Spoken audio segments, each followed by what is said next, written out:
Баршаңызға сәлем достар. Бүгін сіздерге осылайша тәбетті ашатындай етіп тауық сирақтарын маринадтаудың жолын көрсететін боламын.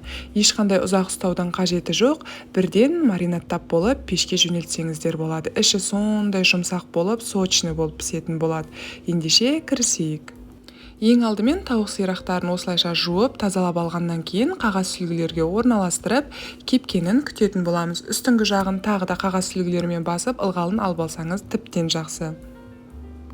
Бөлек ыдысымызға ең алдымен бір ас қасық майонезімізді саламыз, толтырып салатын боламыз. Содан кейін соевый соустан да бір ас қасық қосатын боламыз. Жақсылап араластырып, оның үстіне және бір ас қасық паприкамызды қосатын боламыз. Міндетті түрде жақсы сапалы түс беретін паприканы пайдаланғаныңыз дұрыс. Содан кейін сарымсақты осылай немесе үккіштен өткізіліп, немесе осындай езгіштен өткізіп алсаңыздар болады.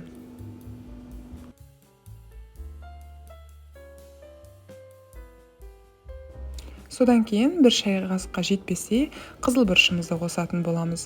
Бұл тауық сирақтарына өзінше бір әдемі астратасын, яғни ащылығын беретін болады. Содан кейін өз көз мөлшеріңізге, яғни татымыңызға қарай тұз қоссаңыз болады. Себебі мен аз қостым. Соя соусында майонезде болғандықтан көп қоса қойған жоқпын. Осылайша жақсылап араластырып, ең соңында 2 ас қасық сұйық май қосуды ұмытпаңыз.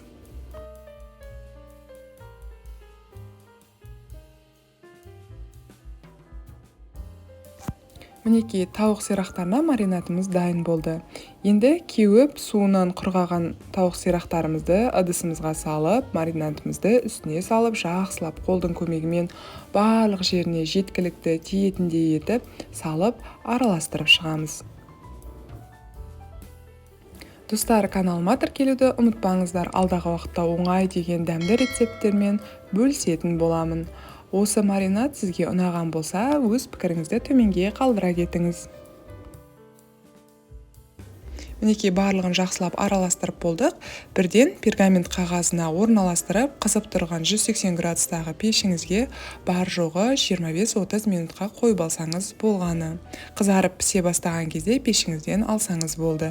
Мінекей тауық сирақтарымыз дайын болды. Өте тәбетті ашатын болып шықты.